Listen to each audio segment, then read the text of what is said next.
नमस्कार, स्वागत है आपका हमारे चैनल पर। मध्य प्रदेश के पूर्व मुख्यमंत्री और कांग्रेस के वरिष्ठ नेता दिग्विजय सिंह के ऊपर एफआईआर हुई दर्ज। धार्मिक हिंसा फैलाने का लगा है आरोप। आपको बता दें कि कांग्रेस के नेता और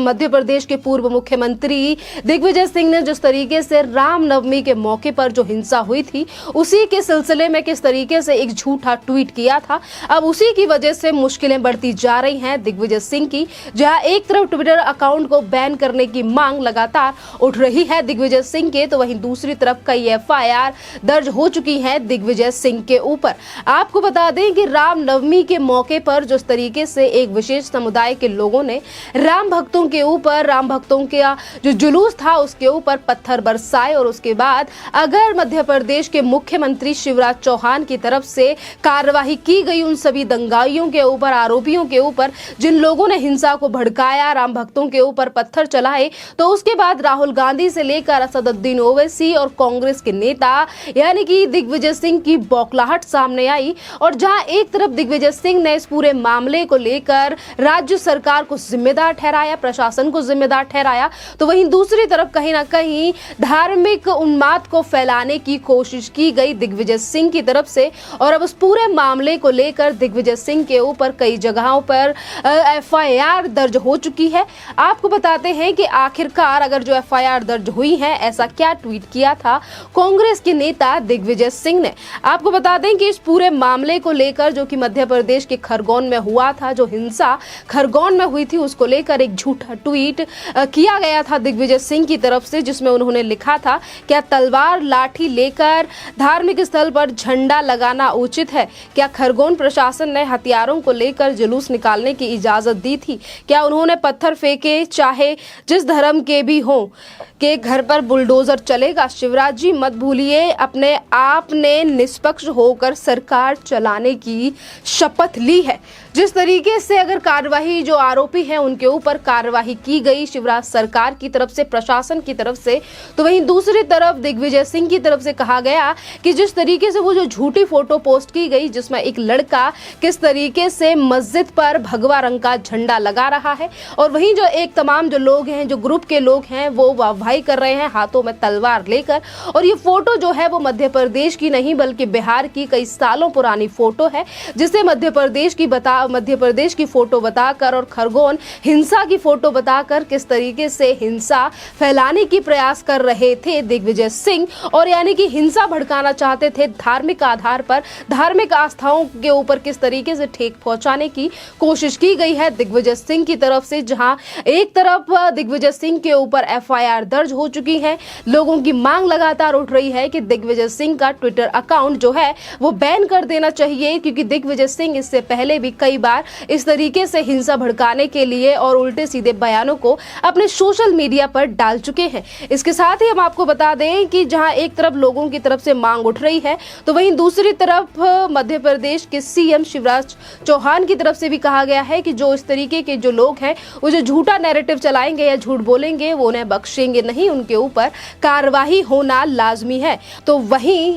मध्य प्रदेश के गृह मंत्री डॉक्टर नरोत्तम मिश्रा ने भी ट्वीट करके इस पूरे मामले पर ट्वीट किया। उन्होंने कहा कि दिग्विजय सिंह जी भ्रम फैलाकर सांप्रदायिक तनाव को हवा देना चाहते हैं। अपने सोशल मीडिया अकाउंट पर मस्जिद में झंडा फहराने की जो तस्वीर उन्होंने पोस्ट की है वो मध्य प्रदेश की नहीं है। इस विषय में वैधानिक कार्यवाही को लेकर विशेषज्ञों की राय ली जा रही है। यानी कि जैसे ही दिग्विजय, जो कि मध्य प्रदेश के पूर्व मुख्यमंत्री रह चुके हैं, और जब भी उन्होंने इस पोस्ट को डाला और जिस तरीके से हिंसा भड़काने का प्रयास किया, तो उसी समय पर मध्य प्रदेश की सरकार ने भी इस पिक्चर को लेकर, इस फोटो को लेकर तमाम जांचें बिठाई और विशेषज्ञों की राय ली। और राय के बाद पता चला कि ये फोटो तो है ही नहीं मध्य प्रदेश की, ये बिहार की फोटो है, जिसे लेकर सांप्रदायिकता के दंगे फैलाना चाहते हैं दिग्विजय। और उसके बाद ही प्रशासन की तरफ से ये कार्यवाही की गई है, जो आज दिग्विजय सिंह के ऊपर कई एफआईआर दर्ज हुई हैं। जहां एक मध्य प्रदेश में, तो एक ग्वालियर में, और कई ऐसी जगह हैं जहां पर दिग्विजय सिंह के ऊपर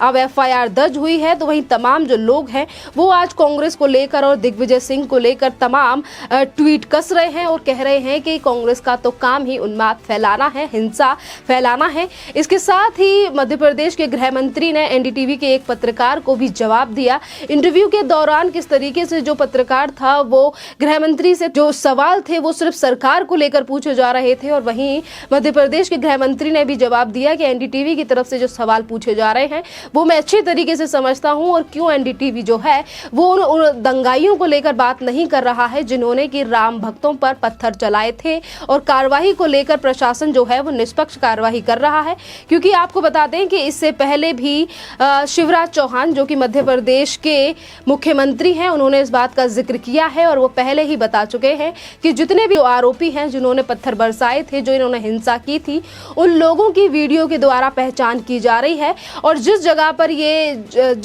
पर ये हिंसा हुई थी वहां पर भी कई जवानों की, सुरक्षा बलों की टुकड़ियों को भेज दिया गया है। तो जहां एक तरफ दिग्विजय सिंह के ऊपर प्रशासन का शिकंजा जो है वो कसता जा रहा है, चाहे गृह मंत्री हो, जहां मध्य प्रदेश के मुख्यमंत्री शिवराज सिंह चौहान हो, उनकी तरफ से पहले ही इस बात को कहा गया है कि इस पूरे मामले को लेकर संज्ञान लिया जा रहा है। इसी के साथ हम आपको बता दें कि कांग्रेस के नेता दिग्विजय सिंह ने इस पूरे मामले को लेकर, यानी कि जो एफआईआर दिग्विजय सिंह के ऊपर हुई है उसको लेकर आज उनकी खींच निकलकर सामने आ रही है, और एक के बाद एक वो ट्वीट भी कर रहे हैं, बयानबाजी भी कर रहे हैं, जिनमें उनका कहना है कि भाजपा मेरे खिलाफ नहीं बल्कि पूरे देश के खिलाफ एजेंडा चला रही है। और इसके साथ उन्होंने कहा कि सांप्रदायिक उन्माद के खिलाफ बोलने से अगर मेरे खिलाफ एक नहीं बल्कि 1 लाख एफआईआर भी दर्ज हो जाए तो मुझे अफसोस नहीं। मेरा जो ट्वीट था उसमें मैंने प्रश्न ही पूछा था, वो तस्वीर खरगोना की नहीं थी, इसीलिए मैंने उसे डिलीट कर दिया। यानी कि आज उस बात को खुद ही स्वीकारा जा रहा है दिग्विजय सिंह की तरफ से कि जिस फोटो को मैंने खरगोन की कहकर पोस्ट किया था और प्रशासन से सवाल पूछा था, वो खरगोन की नहीं थी, वो मध्य प्रदेश की फोटो नहीं थी। यानी कि किस तरीके से बिना चेक किए गए फोटोज को एक सिर्फ हिंसा फैलाने के लिए, हिंसा भड़काने के लिए दिग्विजय सिंह की तरफ से पोस्ट किया गया। और आज अगर सच्चाई सामने आ चुकी है, प्रशासन इस पूरे मामले को लेकर पहले से ही सख्त चल रहा है। जिस दिन से ये कार्रवाई हुई है, जिस दिन से ये हिंसा हुई है मध्य प्रदेश के खरगोन में रामनवमी के मौके पर से ही आज प्रशासन इस पूरे मामले को सख्त है। शिवराज चौहान इस पूरे मामले को लेकर पहले ही बयान दे चुके हैं, और जो आरोपी थे इस पूरे मामले को लेकर, जिन लोगों ने हिंसा की थी, पत्थर बरसाए थे, उन लोगों के ऊपर भी पहले ही एक्शन ले चुकी है शिवराज चौहान सरकार। और इसके लिए आपको बता दें कि जहां एक तरफ कांग्रेस के नेताओं की एक के बाद एक मुश्किलें बढ़ती जा रही हैं, तो वहीं आपको बता दें कि दिग्विजय सिंह की तरफ से भी पत्र लिखा गया है पुलिस अधिकारियों को, और कहा गया है कि शिवराज चौहान के ऊपर भी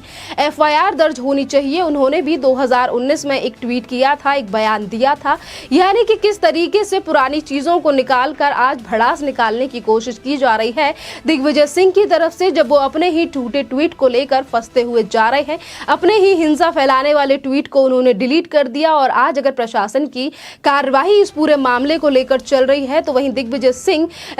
मध्य प्रदेश के सीएम शिवराज चौहान के ऊपर केस करने की बात कह रहे हैं। ये दिखाता है कि आज कांग्रेस के नेता जो हैं वो किस तरीके से उन्माद फैलाने की बात करते हैं, कोशिशें करते हैं, और जब कोशिशें फेल हो जाती हैं तो वो कैसे ही दूसरे लोगों को टारगेट करते हैं इस पूरे मामले को लेकर। आपको बता दें कि कल जिन आरोपियों के घर पर बुलडोजर चलाया गया था, आज उस तरीके के सवाल एनडीटीवी के पत्रकार की तरफ से पूछे गए कि सिर्फ एक ही तरफ के सवालों को देखा गया, कि एक ही पक्ष के सवालों को रखकर पूछा गया, वैसी ही बात कल एआईएम के चीफ असदुद्दीन ओवैसी से लेकर राहुल गांधी बोल चुके हैं। और राहुल गांधी ने भी कहा था कि जो सरकार का, यानी कि बीजेपी सरकार का जो बुलडोजर है वो तो नफरत से भरा हुआ है, लोगों की समस्याओं को सुलझाना चाहिए। और राहुल गांधी की तरफ से भी इस पूरे मामले को लेकर कल ट्वीट सामने आया था, जिसमें राहुल गांधी ने भी बुलडोजर की कार्यवाही को लेकर सवाल उठाए थे, और एक बार फिर से जिक्र किया गया था राहुल गांधी की तरफ से महंगाई को लेकर। आपको बता दें कि जहां कल राहुल गांधी ने महंगाई को लेकर और बुलडोजर को लेकर सवाल उठाया बीजेपी सरकार पे, चाहे फिर हम उत्तर प्रदेश की बात करें या मध्य प्रदेश की बात करें, उसको लेकर भी तमाम सवाल किए गए थे राहुल गांधी से, कि जहां एक तरफ राहुल गांधी महंगाई की बात करते हैं, और वहीं अगर राहुल गांधी की सरकार जिन राज्यों में है वहीं पर महंगाई सबसे ज्यादा है, चाहे पेट्रोल की बात करें या फिर डीजल की बात करें। इसके साथ आपको बता दें कि एआईएम के चीफ यानी कि असदुद्दीन ओवैसी ने भी इस तरीके से जो कल जो हिंसा हुई थी थी रामनवमी के मौके पर और जिन भी दंगाइयों के ऊपर एक्शन लिया गया है शिवराज चौहान सरकार की तरफ से, असदुद्दीन ओवैसी ने कहा कि सिर्फ एक धर्म के लोगों को टारगेट किया जा रहा है। कौन से कानूनों के तहत शिवराज चौहान ने ये कार्यवाही की है कि सिर्फ मुसलमानों के घरों को तोड़ा गया है। और इसके साथ ही असदुद्दीन ओवैसी ने ये भी कहा था कि आज आपकी सरकार है कल नहीं होगी, यानी कि किस तरीके से आज इस पूरे मामले को लेकर के जहां कुछ दंगाइयों ने हिंसा भड़काने का प्रयास किया, हिंसा को भड़काया भी, और जहां से अगर शांति प्रिय अगर अच्छी तरीके से वहां से चुपचाप कोई जुलूस निकल भी रहा था रामनवमी के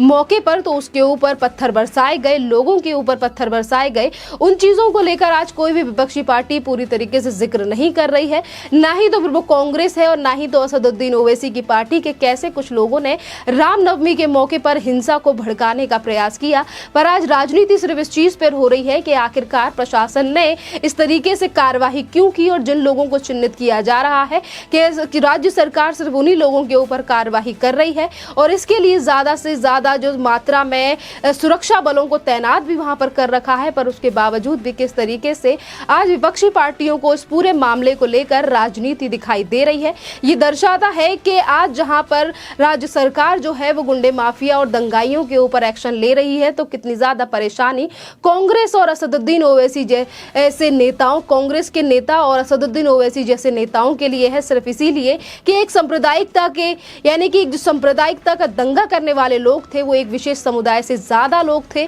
और यही बड़ा कारण है कि आज विपक्षी पार्टियां इस पर विपरीत ही बयान दे रही हैं। इसके साथ हम आपको ये भी बता दें कि दिग्विजय सिंह के ऊपर जो एफआईआर हुई है वो शायद एफआईआर का सिलसिला और भी ज्यादा आगे बढ़ सकता है, क्योंकि अभी भी दिग्विजय सिंह की तरफ से इसी तरीके की बातें की जा रही हैं। जैसा कि शिवराज चौहान को लेकर उन्होंने कहा है कि वो भी उनके ऊपर केस दर्ज कराना चाहते हैं। अब देखना अहम ये होगा कि दिग्विजय सिंह के सोशल मीडिया अकाउंट यानी कि ट्विटर को लेकर आगे चलकर क्या एक्शन लिया जाता है, क्योंकि मांग लगातार बैन करने की उठ रही है। इस टॉपिक पर आपका क्या कहना है, आप हमें कमेंट करके जरूर बताइए। धन्यवाद।